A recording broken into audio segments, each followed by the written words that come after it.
Hello, I'm Dylan. And I'm Keon. And this is Trust Your Doctor, that podcast with meat. Because this week we watched Meat. Written by, oh god, I wasn't ready, Catherine Tregenna. Directed by Colin Teague. And aired on February 6th, 2008. You told me you were ready 3 times. And I even gave you additional time while I looked up the notes that I took for this episode. I was too ready because I pulled up my notes. And then I realized that I need to switch over to Wikipedia to see who wrote this because I didn't write down that. And I didn't write down who wrote it in my notes. So I was too ahead of the game. Damn. You were too prepared. Too soon, Executus. You have awoken me too soon. Well, this week we've got meat. And you know, just as a vegetarian, I looked at the title of this episode and was like, this already sounds extremely appetizing. I watched this episode while I was eating lunch. Yeah, how'd that work out for you? Really badly. Really, really badly. Well, even as a non-vegetarian, this episode made me sick to my stomach. I watched this in sort of the fever dream, hypnagogic stupor of just, I don't know what, but like, I don't know. I felt like I could see the fabric of space and time itself as I watched this episode, and it was not helping me not lose my lunch, but I made it through somehow. What about, did you skip dinner then? Oh no, it was a figure of speech. See, I haven't really eaten a full meal in like over a month, so... That's not healthy, Keon. Yeah, just another in the long line of like poor life choices that I've made, but this isn't a podcast about that. I mean, in a way it kind of is, because some might argue that doing the podcast in and of itself is a poor life choice that we've made. Well, all I've got to say is like, you know, after a while, water itself just seems like an appetizing and filling snack / meal. That doesn't sound appetizing. I will say that I have basically subsisted on water between breakfast and lunch for a couple weeks now, since I tend to, between breakfast and dinner, since I tend to kind of either skip lunch or have a very small lunch. And, you know, I do remember that at my parents' house, the water that came out of the fridge filter tasted really good. And then I realized that our fridge filter had expired 12 years before. Yeah, just pumping lead into the water. I was like, I wonder if that's something to be concerned about. But then that fridge just completely broke, and, like, the temperature modulation was just completely wrong. And, like, it would freeze everything you put into the fridge. Like, I remember multiple days waking up and being like, okay, let's have my milk for my cereal, and the milk just being, like, frozen. Yeah, better than spoiled. So, you know, reminds me of no. the fridge at... No, it's not. Okay, so actually spoiled milk and frozen milk seem to have some similarities in consistency in that there's like some liquid components and some solid components. So I would like pour the milk into my cereal, and about 50% of it would be liquid, and the other 50% would be actually like crystallized milk that would sit on top of my cereal and slowly melt over the course of my cereal consumption, and like not taste good because I guess the taste is completely evaporated when it's melted. Yeah, well, all of this, of course, is just the pedestrian, plebeian way to consume milk. You know, gas milk is truly the way. What does that even mean? Like milk from a gas station? No, like gas form, like, I don't know, milk. Gaseous milk. Yeah. And what, you just inhale it? Exactly. You inhale it like you're inhaling, like you're huffing paint. You're like, yeah, man, all the cool kids are getting high on milk now. Yeah, just out of a Ziploc bag. Just I'm currently googling at what temperature does milk vaporize. Okay, the boiling point of milk is close to that of the boiling point of water at 100 degrees Celsius. oh yeah, it's exactly the same. Well, the way the sentence is constructed that I'm reading, the boiling point of water is 100 degrees Celsius. And it just says that the boiling point of milk is close because it contains additional molecules and is slightly higher. But 87% of milk is water.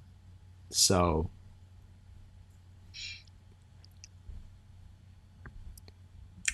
I guess you could just like inhale in evaporated milk. Well, we are way off topic here. Yeah, I mean we are. Maybe it's because I haven't had my milk and cereal for the morning. I think the real way to have milk actually is in solid form by just snorting like powdered milk. Just But lines of anyway, powdered milk.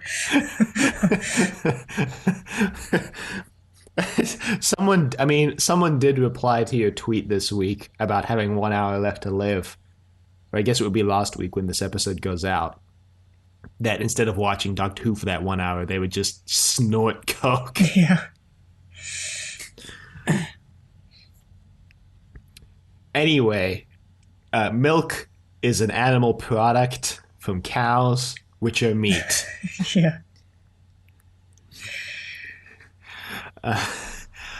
So apparently the production team for Torchwood wanted to just kill Reese off at the end of season one.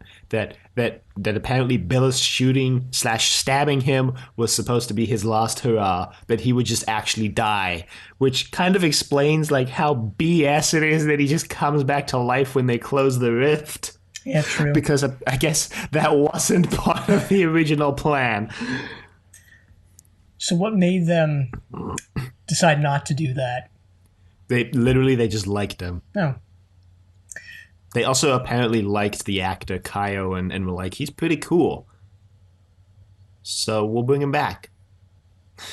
Yeah, created another full season of confusion between Owen Harper and Kai Owen. Well, by also, increasing the confusion with Jack Harkness, James Marsters, John Barrowman, and James Hart. Yeah, or John Hart, I mean. Oh, God. John Harper, the alias from that one episode. Yeah. Great. Anyway, they decided that if they were going to bring Owen back, then they were basically required to not make him look like a fool this season.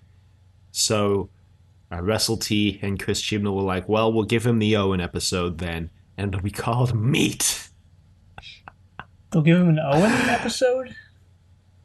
Not Owens. Well, for Kai, God, there it goes again. Kai Owen, Reese, the Reese episode. Oh, yeah, I didn't know if you meant like they would give him the Owen treatment where he would like get to do a lot. And, yeah. They would give him the Owen treatment where they'd make him a wild card and unpredictable. No, even after this episode, he's not that whatsoever. That's true. But Tregina wanted to, play up the love triangle between Gwen, Reese, and Jack. Yeah, I guess, which is like, I don't know. I don't know about that. Don't know how I feel about Owen being left by the wayside here, There was something going on between Owen and Gwen last season, and now it's just fizzled out. Well, now it's something going on between Owen and Tosh. Kind of. Well, now that Tommy's out of the picture. Yeah, now that Tommy and Diana are out of the picture. I also want to include this quote from actor Eve Miles talking about like the prosthetic wound in the monster that they had to film with, and she described it as being like filming within a giant quote blood-soaked soppy big sponge, close quote. Yeah, so kind of like when they made that live action James and the Giant Peach. No, I don't know. I don't even know if Ugh. there was a live action version of that. I'm sure there was, and I'm just gonna Google it now. Live action. Weird that you should bring up a Roald Dahl story when part of the story was filmed at Roald Dahl Place, Oh, huh. Wow. a public space in Cardiff.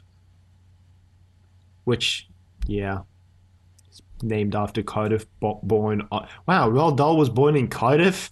I had no idea. Huh. Wow, that's pretty weird, actually.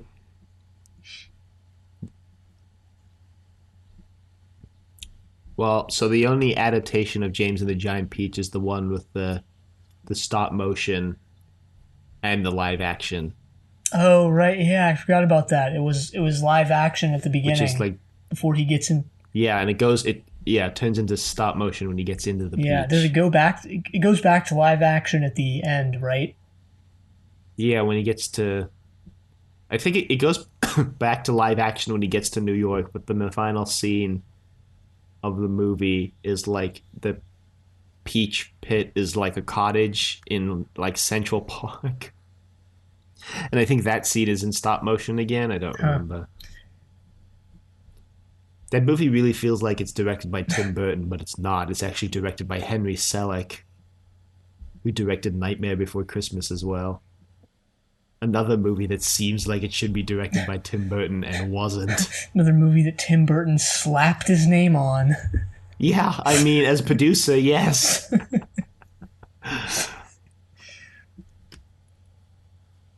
He also directed Coraline. So that's neat.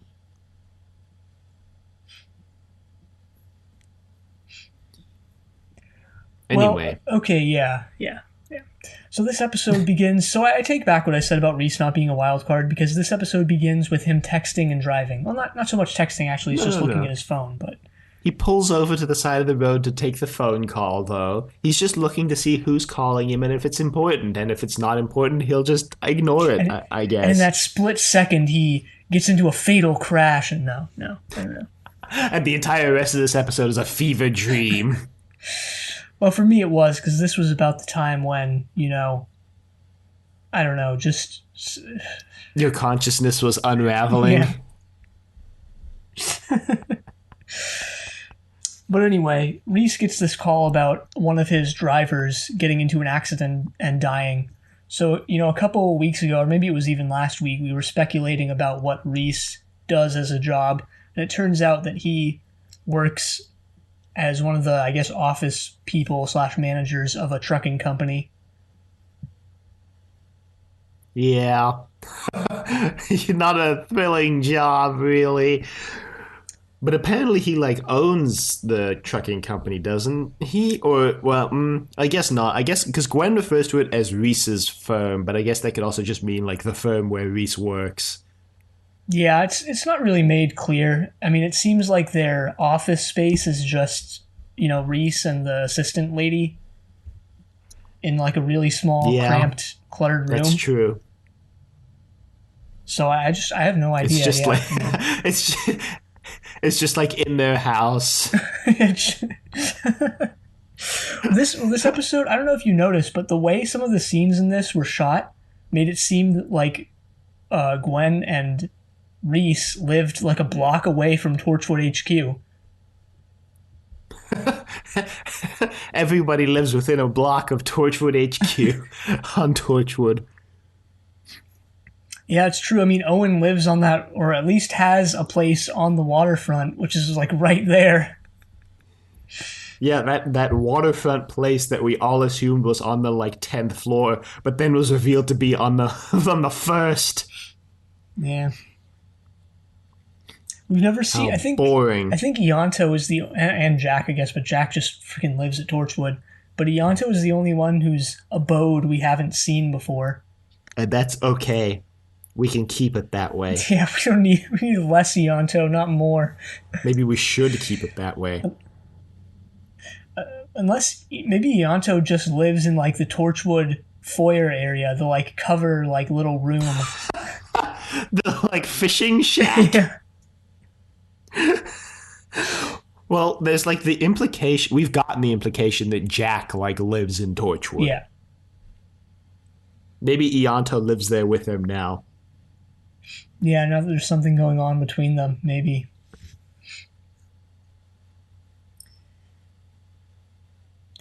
But anyway, Yeah. Reese is apparently pretty close to the scene of the crash, so he goes to investigate, and lo and behold, he sees Gwen there. Yeah, kind of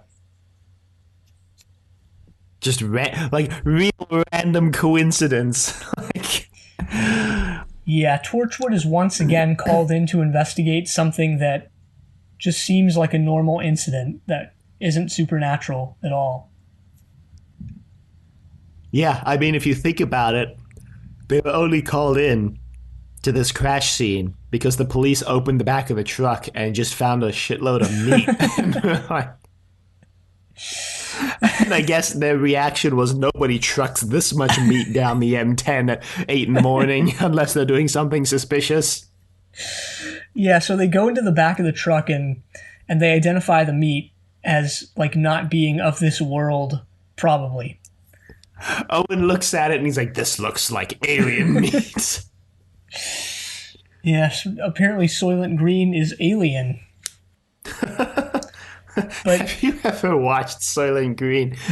no. Because I did, actually. Over the course of this quarantine, got so bored one day it was on TV that I put it on. And let me tell you, that movie is actually really dull. Yeah, I that's what I've gathered over the years. I mean, it's a fascinating, like, neo-noir movie, but it's just, like, not exciting at all until the final 10 minutes. Yeah, I find that, when did Soylent Green come out? Because I find that to be the case. I've been watching a lot of 50s and 60s movies recently for whatever godforsaken reason, and most of them are like that. They're just like really, really dull until the last 5 minutes. Soylent Green was 1973. Yeah, coming out. I've also been watching a lot of movies from that era, not necessarily specifically 50s and 60s, though, basically anything from the 40s through the 70s, and like, there are some really, really shining stars in those movies that are like good all the way through. Most of the Hitchcocks, for example, or like The Third Man, or The Philadelphia Story, those movies are like solid all the way through. But I also agree there have been some real like drags. Forbidden Planet was one of them. That movie Keon and I talked about on a recent episode of Delayed Replay we were both on. Go check out Delayed Replay. And, yeah. Anyway. Yeah, so Owen tries to tail Gwen, but the police barricade gets in the way and he can't. But he's on to her now. And he won't stop until he finds out what she's up to. Yeah. He he calls Gwen home, and Gwen leaves Torchwood and is like, okay, I have to go check on Reese because he's like shaken up about the crash. And Reese, mentions that there was a crash, and she's like, oh, like what happened? And they talk about how the guy died, and she basically doesn't tell him that she was at the crime scene. Owen, god damn it, Reese doesn't even ask, to be fair. He just kind of goes, huh, interesting. Well, he's clearly fishing for her to tell the truth because he knows the truth. And this is the first time that he really gets that she's like blatantly lying to him, even though he's been suspicious of that for a while. Mm-hmm. Yeah. And he uses this opportunity then to he pretty much just called her back to their place so that he could tail her. and find out where she Yeah. works. Yeah. Gotta say, though, before we move on from this scene, as someone who used to not work in the shipping / trucking industry, but work like very adjacent to that, this is very unrealistic. The higher ups don't give two damns about anyone working in any of the drivers, anyone working on the ground level there. Yeah, you're just a cell on a spreadsheet to them. So it's very unrealistic that Reese would actually care. Well, maybe he's one of the good bosses. Yeah, maybe. Again, very unrealistic then. It's a show about alien meat. What do you want? I need the... Okay, never mind. I don't have to go into that. But during this scene, there is something interesting where there's a book on the shelf. It's called, like, My Year Off Meat or something, as far as I could make out. But, yeah. Wow. That brings us to another fun fact brought to you by Amazon. I just realized that for basically 17 weeks now, I've been shilling for Amazon on this podcast. But so the policeman who talks with Reese at the crime scene was played by Lee Baxter. And the only interesting fun fact this week was that Lee Baxter was part of a 90s boy band named Caught in the Act. So that's it. Oh no, my recording setup is falling apart. Okay. Good. So Reese follows them. He sees Gwen and Jack meet up and they're being all flirty and funny with each other, and Reese is like, scowls menacingly in the car. In like, God, Gwen, the most oblivious person in existence, almost feel like dinging her for sloth in this episode for not noticing that Reese was following her, because Reese is the only car parked on the block.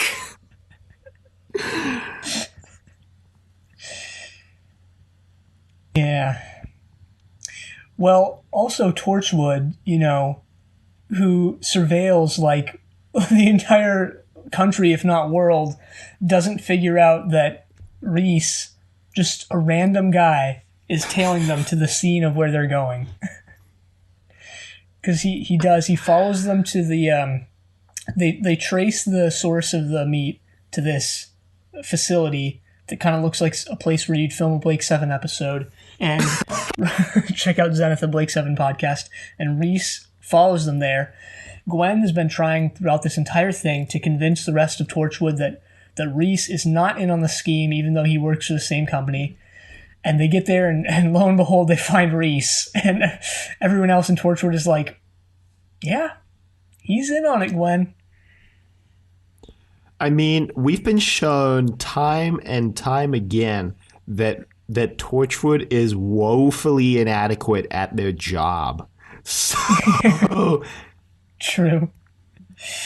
I do like the sort of Oscar Wilde-esque like misunderstanding that this causes.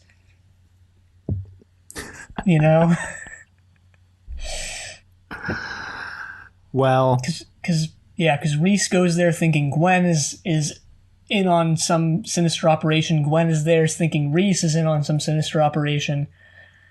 And to Gwen's not point, but to Gwen's credit, I guess, Reese does seem like he just kind of gets in on this thing. Well, he does get in on it, but not until after Gwen and Jack get there with Ianto and Owen. Because we should mention that Ianto and Owen are also there. Yeah. And they're about to, like, kick the door down and go in guns blazing. Right. At which point, Jack calls them off. Right, because he calls them Reese off. Is there. Yeah, he calls them off because Reese goes in, and he convinces the crew there that he wants in on the plan now that the guy who was driving the truck before died. Right. This is a pretty menacing bunch, and they kind of, rough him up a little bit, I guess, before they eventually introduce him to the Beast Below from the Beast Below. Wow, the star whale. Yeah, it's kind of the same The idea. star whale that in that. Yeah. I was just saying this. The star whale that in that episode, the 11th Doctor wanted to euthanize, and they like the way the episode was constructed, they played that off like that was going to be the right choice. Well, this Or not episode. euthanize. He was going to make it brain dead. Yeah. Well, this episode kind of rings similar in a way because they're exploiting this creature that grows indefinitely to harvest its meat, like because it's an endless supply, and they're making bank off of it. It's pretty gruesome too because they're just cutting chunks out of its side while it's still alive and wailing in agony, pun intended.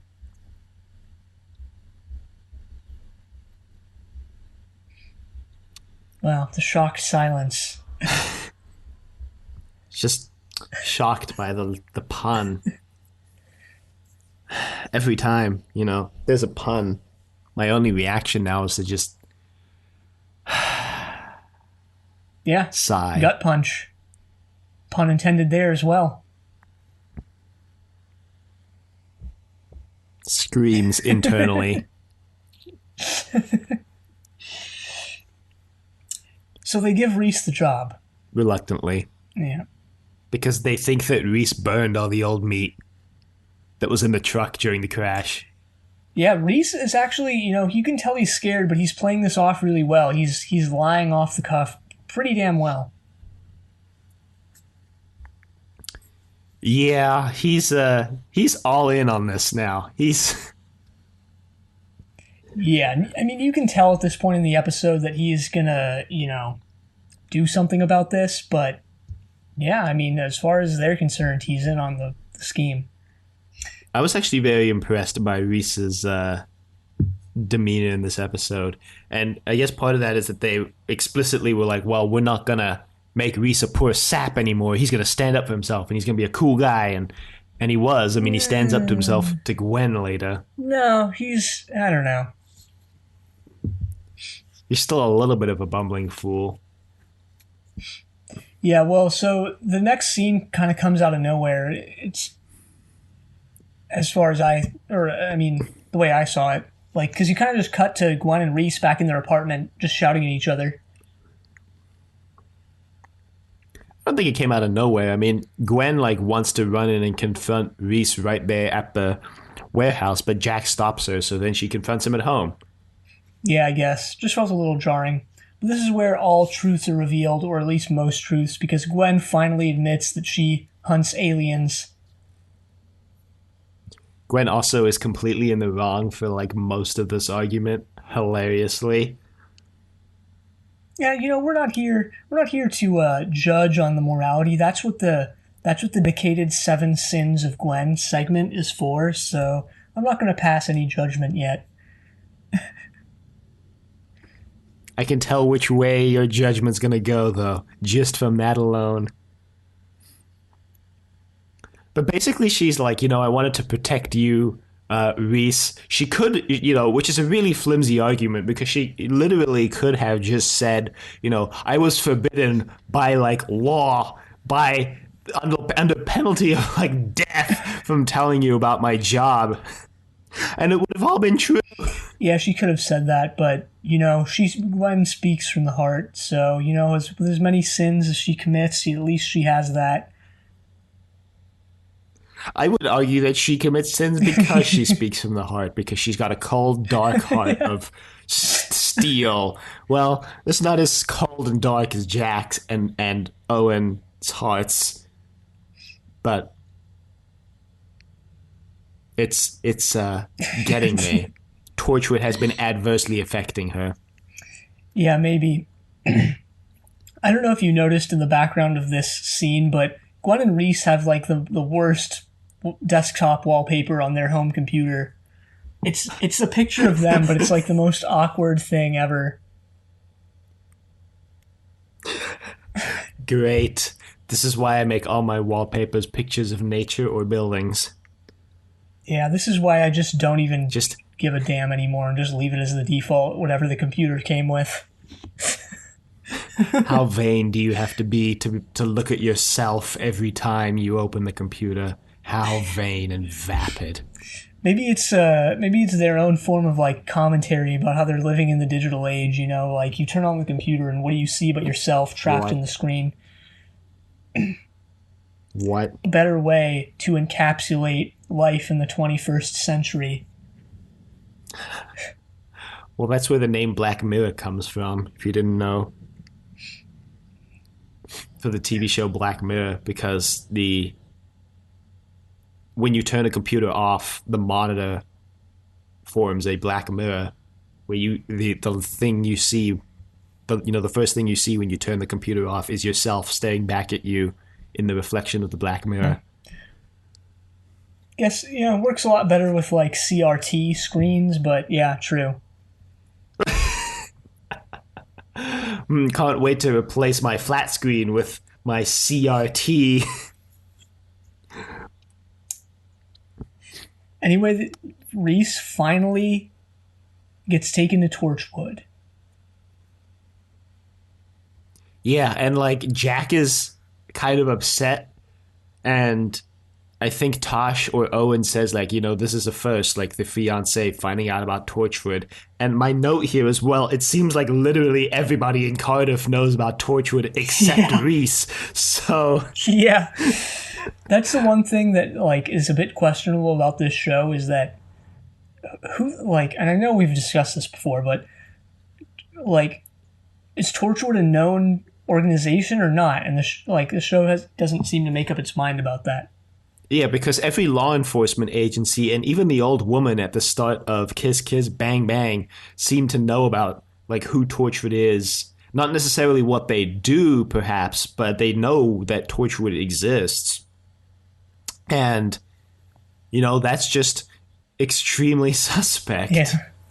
Mainly because, like you said, it doesn't seem like the show can make up its mind because so much of the show is about how Torchwood is this secret organization. And even the opening monologue from Jack talks about how Torchwood is above the government, beyond the law.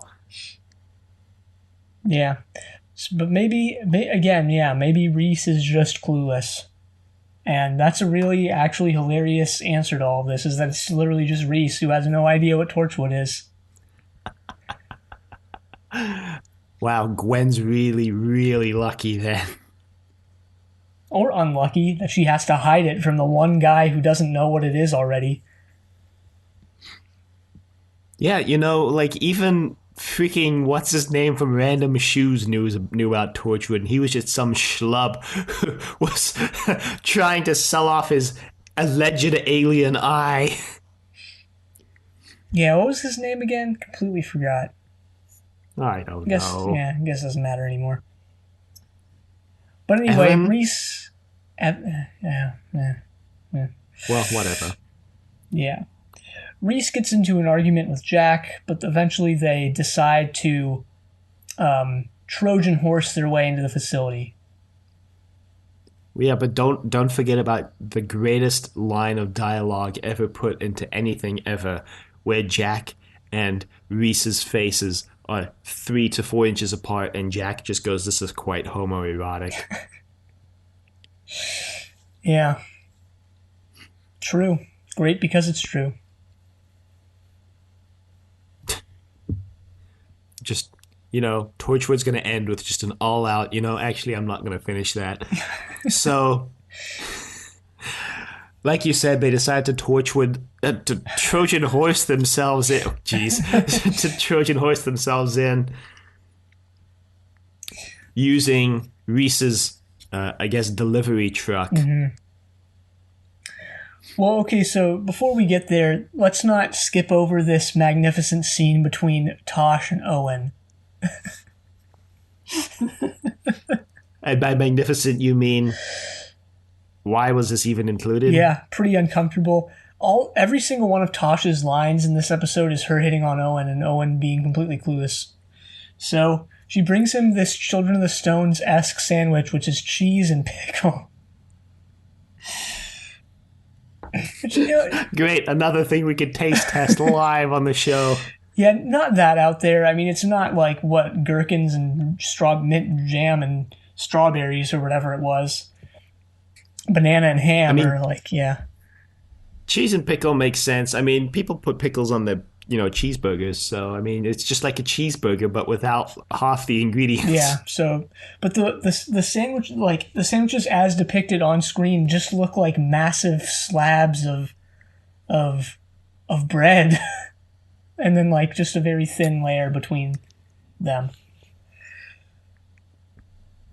For some reason, this reminds me of I watched Shadow of a Doubt this week, a Hitchcock movie, and in it there's a scene where the mother of the household makes these sandwiches for a party they're throwing, and she offers some sandwiches to one of her guests, and her guest is about to take one, and she just goes, "Oh no, don't take that one. Those ones like don't taste good." And I'm like, "Well, why would you make them then?"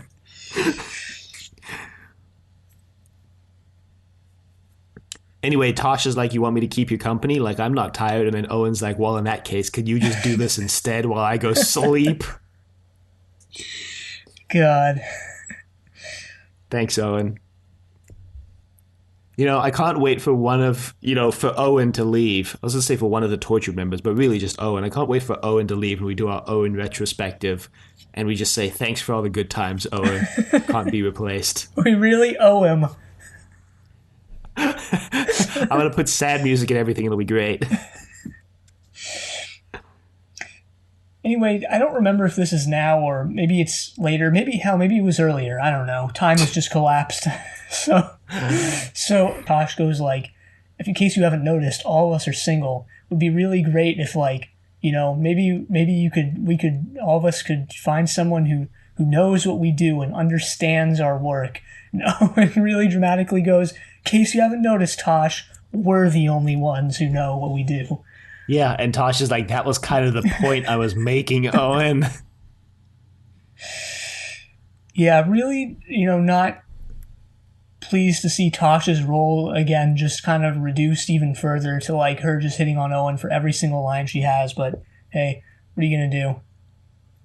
Well, you didn't think that they were going to bring back the Tosh Owen pseudo romance. So how do you feel about seeing this in your Torchwood again? Pretty disappointed.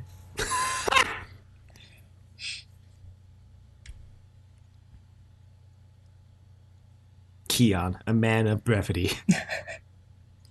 Yeah, 300 something podcast episodes into a podcast. A man of brevity. 330 at least. So Still hard to believe we've plan. cracked the 300 barrier. Oh yeah, they enact the plan. Badly, but they do enact the plan. Things go real Torchwood real quick. Is that going to be a new phrase? They go real Torchwood. Yeah, I don't know what it means actually, so I guess you can just use it for whatever. I guess it just means that things go wrong. Things go real Torchwood on The Prisoner this week. Yeah, we watched Fallout for Inevitable, our classic sci-fi podcast, which is the final episode of The Prisoner. Fallout, that is. That was a misplaced I have to say, sort it of was kind of modifier. lame. But tune into that episode for my full thoughts. So the people there are still skeptical. They don't fully trust Reese, but I guess they just hired him because their other driver just croaked. So they're still a little skeptical about him. Yeah, they've got no driver, so they decide that in lieu of going driverless, they'll just hire Reese. Yeah, I wonder how much they're offering him. I mean, you have to be, paid a lot to get in on this criminal alien meat, shipping ring. I wouldn't do this for chump change, This is like a easily, $20+ an hour deal, if not more.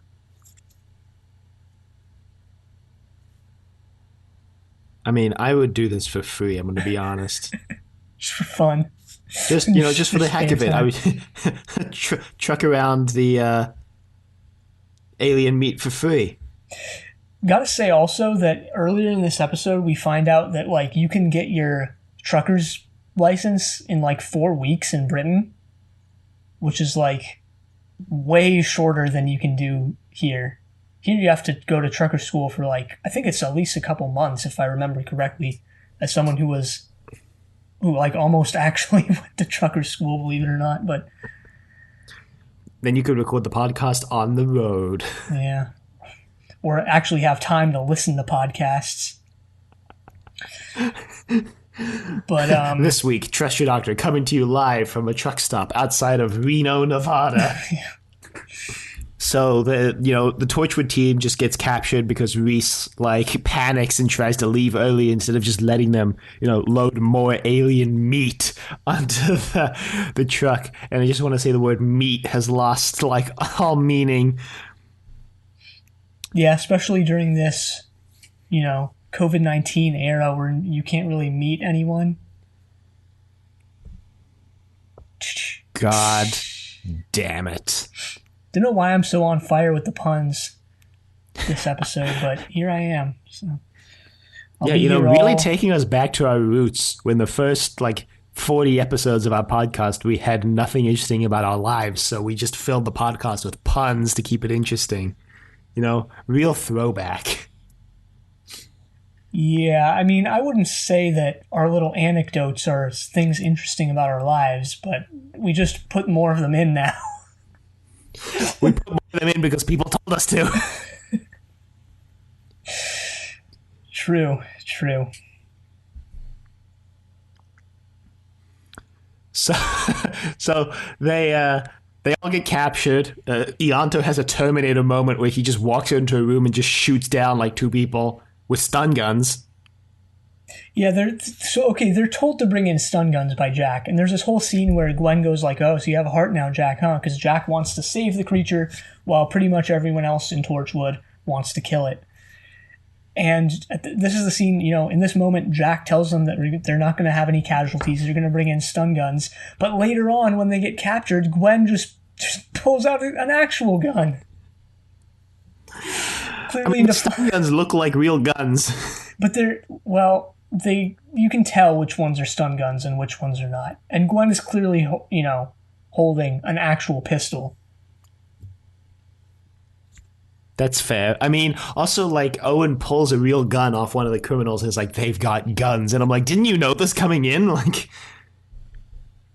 Yeah. And you only have to imagine that, the sight of a gun is much more alarming in the UK than it is here. It's still alarming here, but, I think it's probably more alarming to UK viewers or people in the UK. Just because. Well, that's because guns are so normalized in American culture here. Yeah. I mean, it's not like you see people, at least around here, it's not like you see people walking around with guns, but it's not as. But it's also not as. I've seen that before. People just walking around armed. Well, it's not that common, at least here. I mean, not here. Yeah, other parts of the country, yes. Just drive 10 minutes away and then just... Yeah, I mean, guns everywhere. That is, somewhat true. Yeah. But anyway, yeah, they get captured and Dale, the leader of this criminal ring, Dale... has this somewhat sympathetic moment where he's like, I've had nothing in my life and now I have everything. You can't take this away. Now I have meat. Meat, yeah. Just gonna sell meat for the rest of my life. Guess that's his plan. You could just bypass the middle step here, right? Because if you think about it, so much of modern life is really similar to ancient life, where much of life revolves around obtaining and securing food, and money is really the way to do that. So you could just cut out the middleman here and not set up this shipping organization, and instead just eat the meat. And that would sustain you.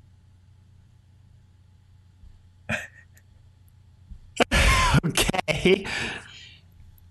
I mean, you wouldn't have the ability to live like in society because you'd lack money, but at least you'd be fed. Yeah, you'd be able to survive just in the wilderness off the grid if you wanted to. I don't know how you would get the monster out there. Then you don't need money if you just move out to the wilderness because you're in the middle of nowhere. Yeah. You ever hear about that? I don't know if it's a movement or if it's just I don't know what it is, but a lot of people just kind of bringing giant shipping containers out into the wilderness and just living in them. Off the grid completely. Huh. I mean, I guess that's the thing people do. Some people are super, what's the word? Survivalist. They're into going off the grid because, government surveillance and all that. But anyway, I mean, he could just live inside this monster. Here's a radical thought, since it seems to be quite spacious in there. Inside that hole they cut in the side, that absolutely disgusting and horrific image of just the open inside of the rib cage of this monster. Yeah, Dale and the Giant Whale. So, he could just live inside the monster. Just put a nice little TV in there, it's a nice open concept floor plan too. Yeah. Imagine your like home being alive. Ugh. Ugh. So the drugs guy Oh yeah. Jack tells him like, hey, this is an alien, and the drugs guy, whatever his name was, probably something lame like Bob, is like, what? That's not possible.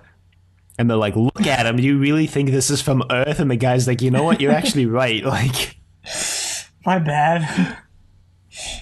Yeah, and this is the guy who is kind of skeptical about what they're doing, but proceeds to like illegally buy ketamine every day to keep the monster sedated anyway. I mean, just think about like the business they're running here. They're selling alien meat, but then they have to spend a substantial amount of their profits on ketamine to keep the aliens sedated for them to harvest the meat. Yeah, I mean, you got to pay the cost to do business. Just saying. Yeah, but my question is like, are they just buying every ketamine dealer out in Cardiff? If that's true, what's the harm here? They're taking drugs off the street. I mean, sure, they're feeding it to a sentient alien creature, but in the human first forward thinking Doctor Who universe where humans are incredibly selfish, like this only benefits society to reduce ketamine on the streets. Yeah, but probably has caused people's lives spiraling out of control, so... Why? Because they got addicted to alien meat instead that's laced with ketamine? They do mention earlier in this episode that they're not selling the meat as is. They're probably incorporating it into other meats. And I've got to say, having done a little bit of cursory research into acceptable meat fill, at least in the U.S., I'd probably rather have alien meat as opposed to... some of the stuff they inject into meat here. Like what, horse hooves? Yeah, and like chicken animal feathers, fecal matter, and sand, both acceptable. Oh yeah, rat poop. Both acceptable meat fill. Sawdust? Is sawdust allowed? I don't know. Feels like it is. I think sand was like allowed in like 2014, 15 or something, where you can just like have sand in the food. Just amazing. Nice little salty aftertaste for you there. Yeah. Your meat's got a little kick at the end. That's the sand.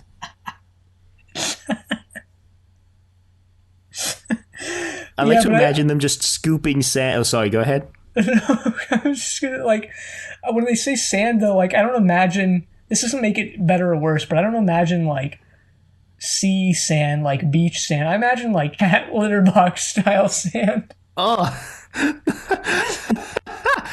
I was gonna say, I imagine beach sand, which, like, if you go to the beaches around here, there's like oil in the sand. Yeah. And trash. Don't forget the like like massive amounts of waste. They're just in the sand. There's also some gold. So, yum. This is some Children of the Stones, sand and oil sandwich, Oh God. sand, oil, and turkey. Oh boy. Look, Yum. still better than British beaches, which are just, sheer cliff face to the water below. You can just dive right off.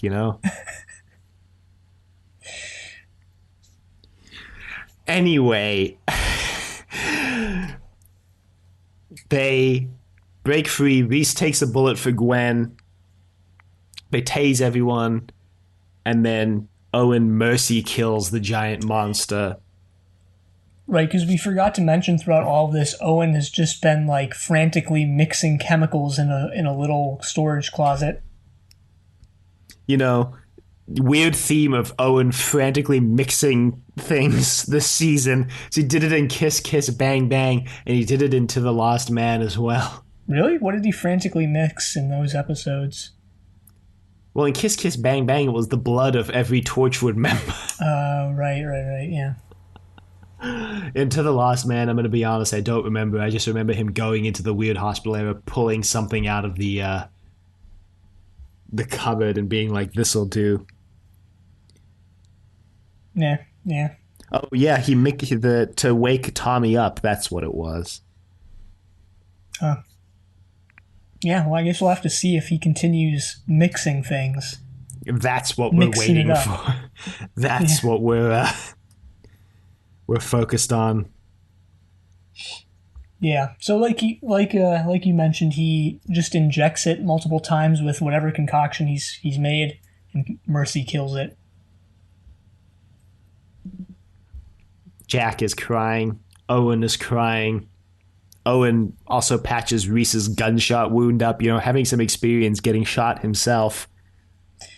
Yeah, just, par for the course with the Torchwood universe. You can just get shot in what looks like a fatal or, like, hugely fatal location, or one that would, like, hugely affect your ability to recover, and just recover within minutes or hours. Also, the Torchwood team has an incredibly high probability of getting shot on a weekly basis. Like, more so than... like, it's got to be hundreds of times more than the regular population of Cardiff. True, yeah. I guess when you think about it, maybe they just use some alien tech to heal the wounds, and that's why they can do it so quickly. I mean, it doesn't look like it on screen, but maybe. Yeah, maybe. I mean, yeah, sure. Why not? I mean, they use alien tech for everything else. Yeah, they've used it for more, like, nefarious purposes before, so... So they take Reese and the gang back to the squad room, and while they're there, they just explain to Reese how they just like wiped the criminals' minds, how they won't remember any of this, and how that's okay because that's what Torchwood does. And then Jack is like, "So, Gwen, you're gonna have to retcon Owen now. I mean Reese. God damn it." And so she takes the pill. Reese is super excited about aliens being real. He's like so excited to learn about Gwen's job. It's kind of cute, it's endearing. And then Gwen just wipes his mind, and she does it. She wipes too much of his mind, and moving forward, Reese is just she wiped his entire memory of her. In fact, so. And that's the most heartbreaking moment of this episode is when she's like, "Hey, Reese, how's it going?" And he goes, "Who are you?" Wait, does that actually happen? because because well, okay, so at this point in the episode, like, I had no idea what was going on. I was so deep inside my own unraveling mind that I could barely follow anything or even understand what anyone was saying. So yeah. Yeah, that's what happens. I can't tell if you're kidding or not, because I honestly have no recollection of the end of this episode. I remember Gwen saying she wouldn't wipe his mind, but then I just don't know where it goes from there. No, that doesn't happen. She goes to Torchwood. She refuses to wipe Reese's mind, and Jack agrees to let her get away with this because she threatens to quit. Yeah. And then in the preview for next week, we have it completely spoiled for us who Gray is, so that's cool. Oh, I didn't get that whatsoever. Again, probably because I could barely pay attention to anything that was going on. Oh, so well, literally in the preview, Jack just goes, Gray was my younger brother. Oh, well, thanks for that. Yeah, you're welcome. I just want to make sure you're adequately spoiled as you would be if you were completely lucid while watching this. Yeah. I mean, maybe he's lying. I don't know. I mean, I don't know why Jack would lie about that kind of thing. I'm sure there's going to be some twist to it or the other. Just like how there was a twist to Reese's van this week, where he just has a giant Welsh flag on the back of his van, totally obscuring his ability to look through the rear view mirror and making his car a driving hazard on the road. You have to wonder how it got past the MOT in the UK. How they looked at it and were like, yes, this can drive on the road. This is okay.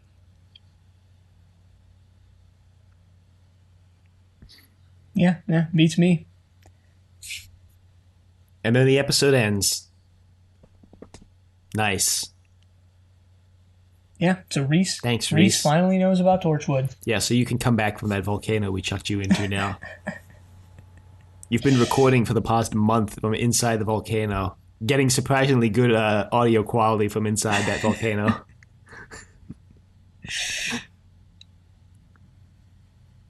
You know, we never said that chucking you into the volcano had to kill you. We just said we had to chuck you into the volcano, you know. Just gonna throw that out there. Yeah, true. Could be like that guy in Blake 7 who fell into the volcano and wasn't confirmed to have died. No, but like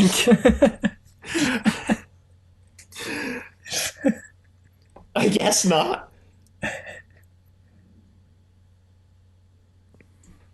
So anyway, we have some segments to do.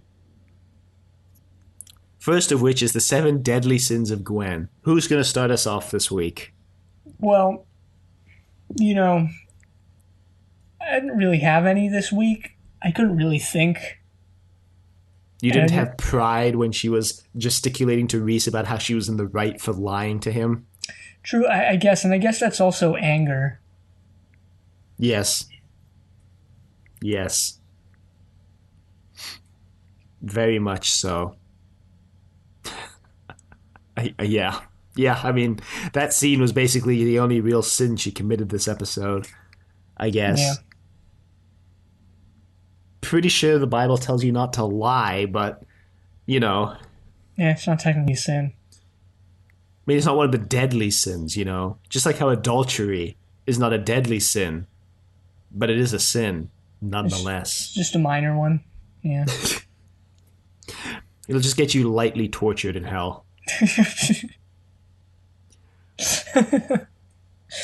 What else? Tasha's Tech Corner didn't really have anything for Tasha's Tech Corner this week. I guess sandwiches are technology, you know. People say that British food is like bad and just nothing, but like, look, when you think about it, the British like made one of the biggest contributions to world cuisine when they invented the sandwich. So really thought you were going to say biggest contributions to world cuisine when they invented opium. When they invented stargazy pie or whatever the hell it's called. that Yikes. that baked good with like the whole fish sticking out of it. Yeah, you know, that's one of the most disgusting food items I've ever heard of, thanks to you especially.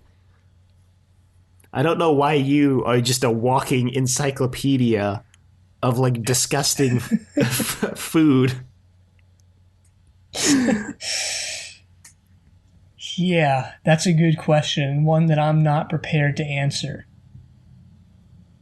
I Damn. mean, I mean, I know. Sad. Well, okay. I mean, I know the actual origins of why that is kind of the case, but I just don't know the like ideological, you know, train of thought that brought me to looking up all of this stuff. Well, you know, on the whole, British food is not disgusting, in my opinion. I know you mentioned that a lot of people think British food is like lame. And, you know, that's true, because one time I ate, you know, the British staple, beans on toast. Very good meal, in my opinion. Because I had leftover beans and I had toast. And I was like, what can I make with beans and toast? Oh, wait, I can make beans on toast. And then I told someone, they were like, hey, what did you have for lunch today? And I'm like, I had beans on toast. And they're like, wow, what the heck? That sounds lame and like not tasty at all. And I'm like, wow, you're just insulting my beans and toast. This is a real interaction that played out exactly like this.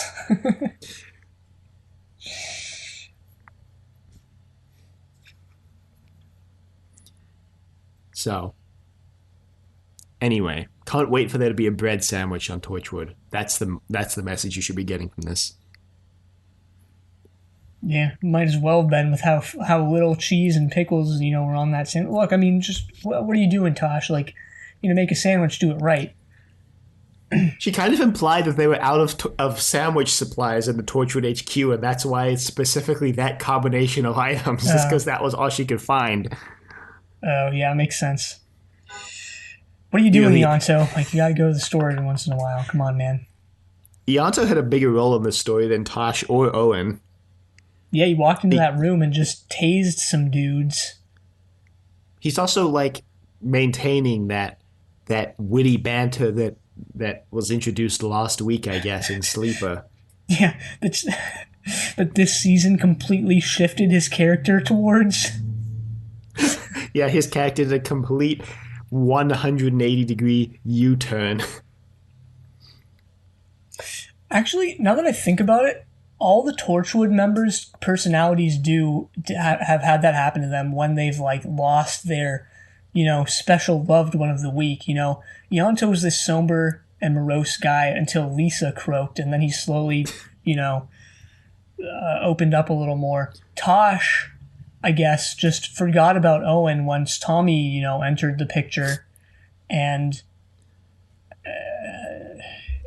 I mean, also that the alien who Tosh fell in love with last season. Let's not forget her. yeah, and then Tosh, she seemed to have a little bit more of a backstory and a personality, and be a little more into the tech side of things during that interim, and now she's back to like the nothingness that was her character for the first couple of episodes. Owen just went completely off the deep end when Diana died. Yeah, in an almost Avon-esque way. I know I forget who honestly, but I know one of our listeners compared Owen to Avon, and yeah, that's a apt comparison, I would say. What with Avon going off the deep end after being owned by Servalan in gold. I mean, in a way, though, and I know we talked about this on the show before. Avon's was more compelling because Avon, there was actually a character switch when that happened.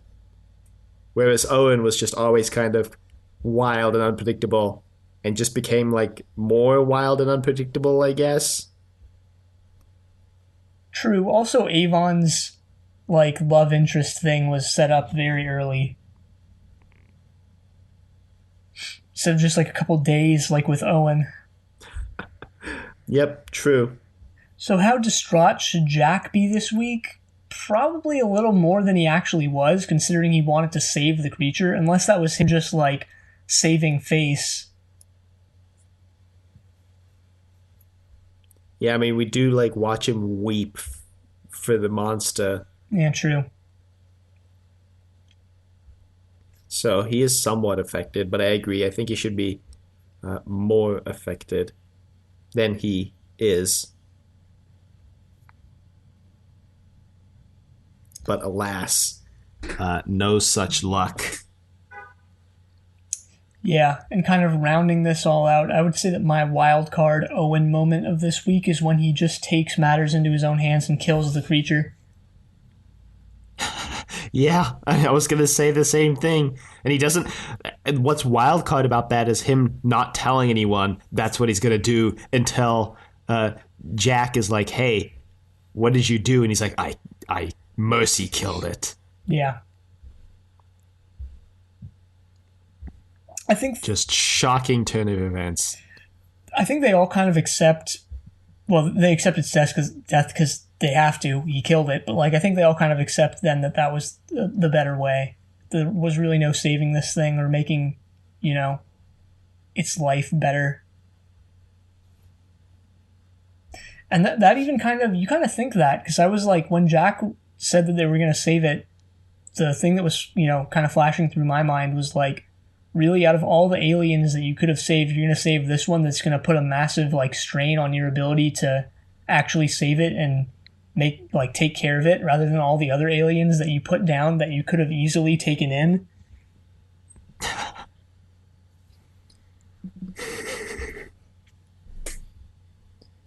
I mean, Torchwood solves every problem with the most efficient method, right?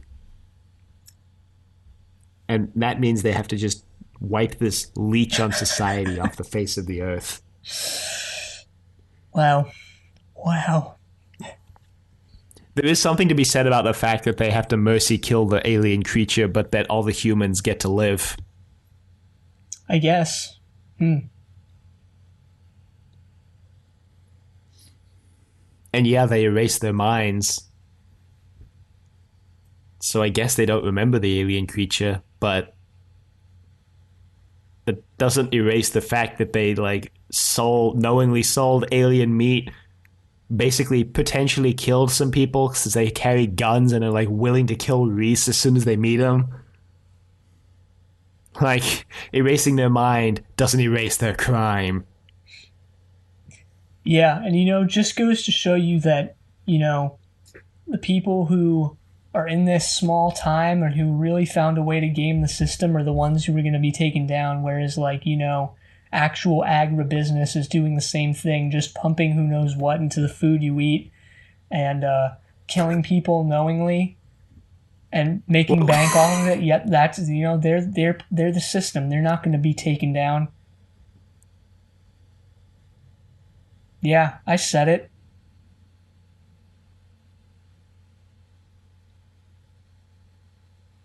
Somebody had to, I guess. Expose here on Trust Your Doctor. Yeah. We're the investigative journalists and investigative journalists that people should be afraid of. Yeah. They were just investigative journaler. We're investigative journalist.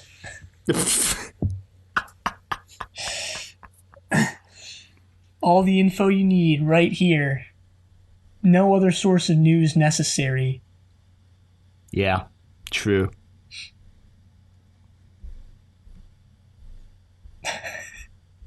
Imagine if someone did only get all their news from Trust Your Doctor. They'd have a very strange and limited view of world events. Yeah, especially since I only get my news from Twitter. And I'm just filtering that through this podcast. Awesome. Great. At least I get my news from... I don't know, actually. It just kind of filters its way into my mind. It's probably through social media somehow. Then. I don't know. Yeah, probably through Reddit mostly, honestly. Reddit and my roommate. Well, I think that's all I had on this one. I didn't look up any of the actors. Wow. Unfortunately. I did. Yeah. So I've got Patty Claire as Ruth. Reese's secretary. Ah, Ruth, yes. She doesn't have many acting credits, but what she does act in is Coronation Street and Casualty 1909 and Torchwood. Casualty 1909. I haven't heard of that. I I guess think it's a the spin-off of Casualty, but set in 1909, Yeah. which, is still running, apparently. Oh, apparently it's Casualty 1900s. And it just progresses through the years. So it was Casualty 1906, and then it was 1907, and then it was 1909. I guess it's like a way to number the seasons, maybe. It's like season 9 is 1909 type thing. Except it was season 4, I think. Oh. Or 3. Yeah, real Ocean's 11 style there, where the first one is 11 and the second one is 12. And the third one is 13 and the fourth is 8. It's not even a spin-off. It's a hospital drama inspired by but otherwise unrelated to the BBC One drama Casualty. Wow. Damn, how did they get away with that? Because it's also on BBC One, I guess. Yeah. There's a whole section on this Wikipedia page about medicine as portrayed in Casualty 1900s. Portrays the use of early anesthesia, predominantly chloroform and ether. Nice.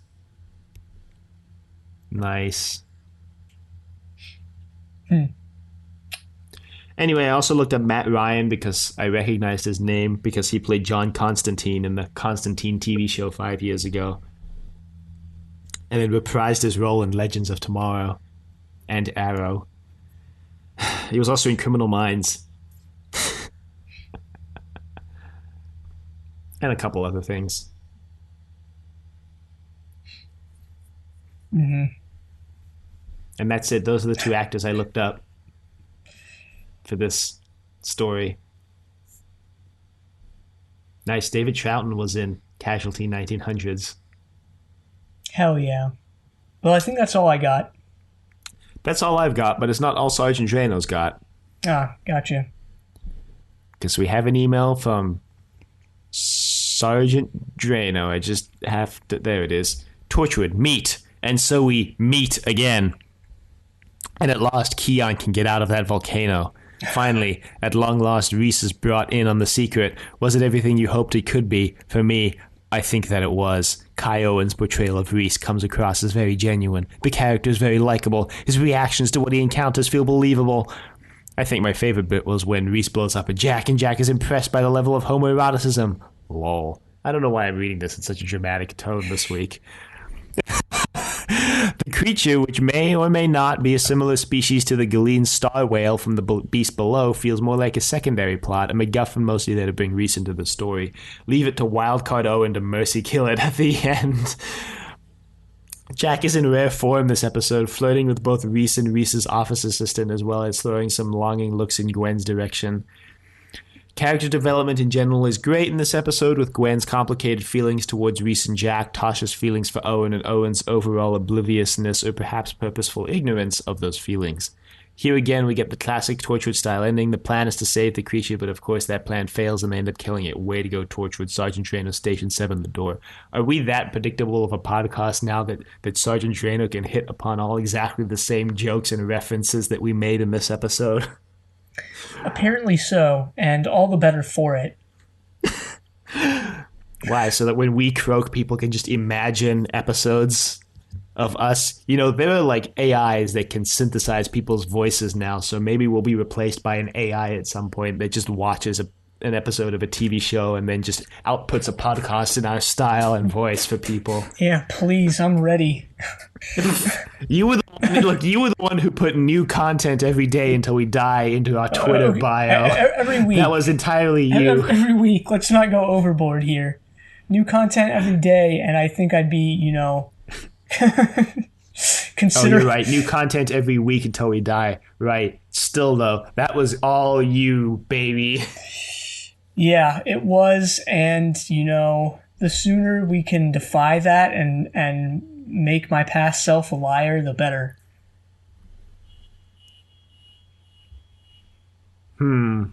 Not sure I agree with that. Not sure I agree with that. Anyway, thanks for the email, Sergeant Drano. Yeah, thanks for the dream mail. The what? Dream mail. The drain mail. Thanks for the drain mail, Sergeant Email.